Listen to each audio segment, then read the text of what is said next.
In Indian illegally occupied Jammu and Kashmir, the All Parties Hurriyat Conference has thanked the people of the territory and Kashmiri diaspora for observing October 27th as Black Day and organizing peaceful protest rallies against the illegal Indian military invasion of Kashmir on that day in 1947. The APHC spokesman, in a statement issued in Srinagar, said that by observing the Black Day, the people of Indian illegally occupied Jammu and Kashmir and the Kashmiri diaspora reiterated their pledge to never accept India's forcible occupation of their motherland and to resist its military aggression at any cost. He condemned the use of brute force by Indian authorities in occupied territory to stop people from organizing protest rallies against India's forcible occupation of their motherland. On the other hand, Kashmiris and Pakistanis living in different countries, including Australia, Nepal, United Kingdom, Norway, and Denmark, held anti-India demonstrations, rallies, and seminars to mark 27th October as Kashmiri Black Day to protest on the completion of 74th year of India's invasion of Jammu and Kashmir.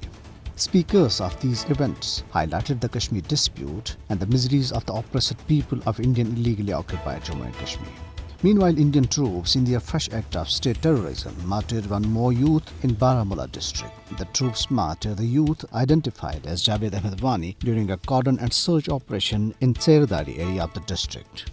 India's notorious National Investigation Agency conducted searches on the houses of the leaders and activists of Jamaat Islami at multiple places in Indian illegally occupied Jammu and Kashmir. Pakistan sought an explanation from India on the brutal killing in stage-managed encounter of a Pakistani prisoner in Indian illegally occupied Jammu and Kashmir.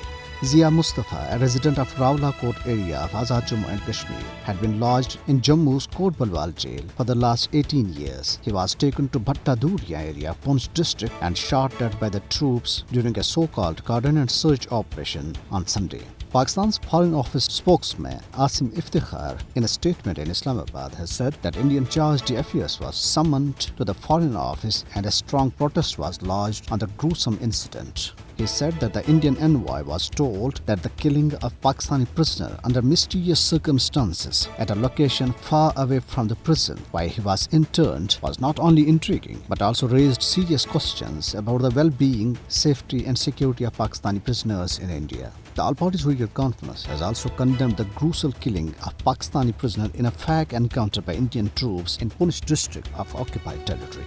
A protest rally was also held in Muzaffarabad today under the aegis of Pasbani Hurriyat Jammu and Kashmir against the extrajudicial killing of Zia Mustafa by Indian troops in Poonch on Sunday. A video has gone viral on social media wherein a female senior police officer can be seen telling a group of frightened Muslims of Pani Sagar subdivision of India's Tripura state that she can't provide them security.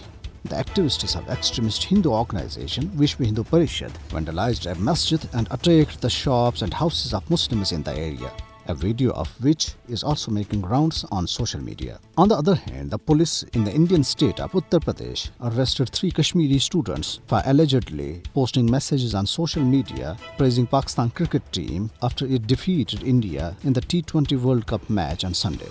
Meanwhile, a report released by Kashmir Media Service said, with the persecution of Muslims, Sikhs, Christians and low-caste Hindus increased manifold since the BJP came to power in India in 2014, RSS-backed fascist Indian government is on a mission to purge India of its minorities.